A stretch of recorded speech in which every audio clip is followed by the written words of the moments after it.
Beberapa hari ke belakang, pimpinan DPRD Kabupaten Sumedang melalui Komisi 1 DPRD Kabupaten Sumedang melakukan hasil kerja dengan Dinas Kependudukan dan Pencatatan Sipil Kabupaten Sumedang, di mana salah satunya membahas terkait ada yang belum memiliki KTP, khususnya masyarakat di Kabupaten Sumedang.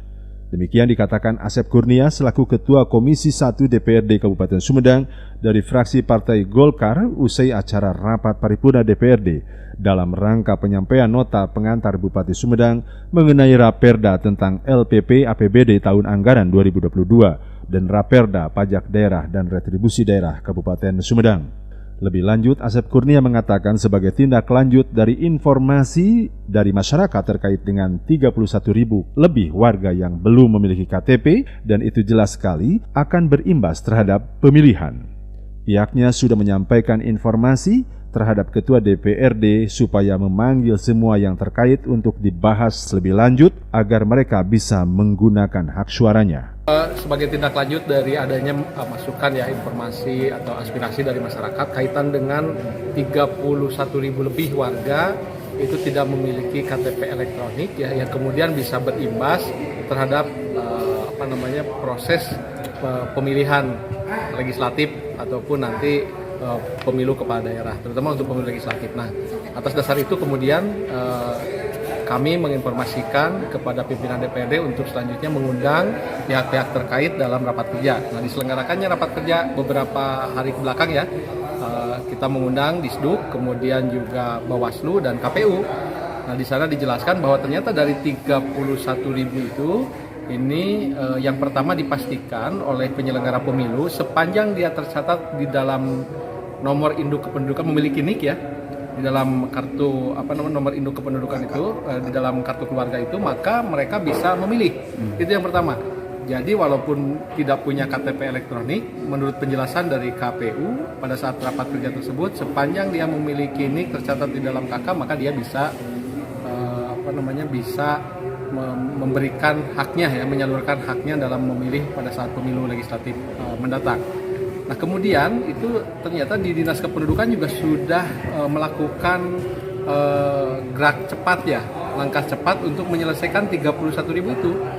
Betul memang bahwa ada data tersebut hasil validasi ya, coklit di KPU. Kemudian Disduk melakukan langkah-langkah dengan melakukan perekaman KTP dan sebagainya. Proses pencocokan dan penelitian data pemilih di KPU ini berjalan.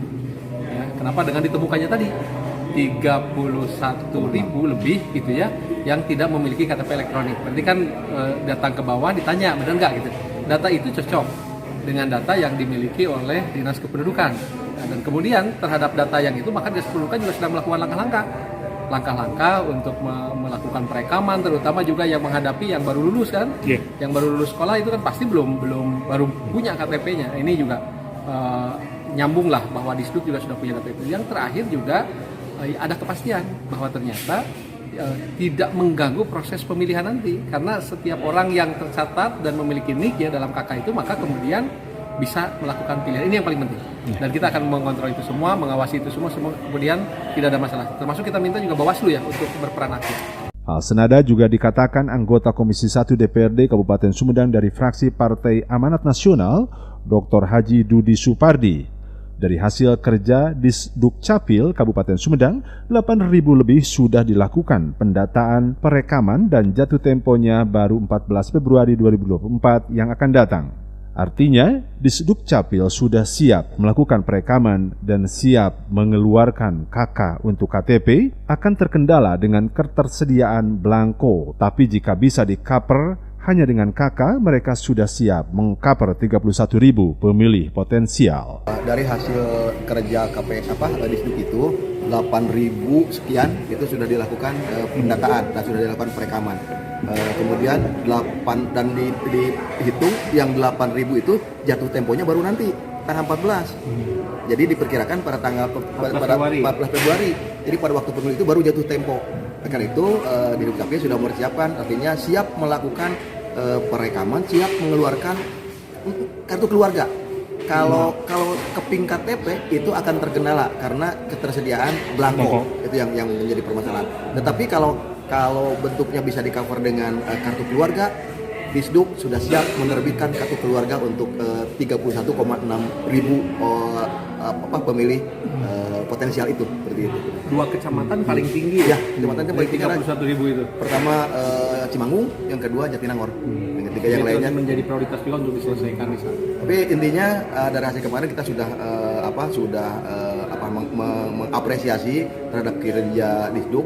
Jadi dari informasi 31.000,6 itu sudah dilakukan perekaman sebanyak 8.000-an itu selama ini, selama beberapa bulan ini, minggu ini gitu. Tapi setelah berjalan ini dia berjanji bahwa sampai pemilu nanti 14 Februari semuanya pemilih potensial itu akan bisa menyalurkan hak suaranya dengan model tadi, dengan kakak tadi. Komisi 1 komitmen tetap mengawal ini ya? Ya, karena ini kita melihat ini 31.000 itu kalau untuk kabupaten itu bisa 3 kursi. Kalau untuk provinsi bisa 1 kursi itu. Nah, dengan hilangnya seperti itu hak-hak demokrasi masyarakat yang tidak terfasilitasi itu akan hilang kalau tidak diperjuangkan. Oleh karena itu kita mengingatkan kepada Disdukcapil, mengingatkan kepada KPU, juga mengingatkan kepada Bawaslu.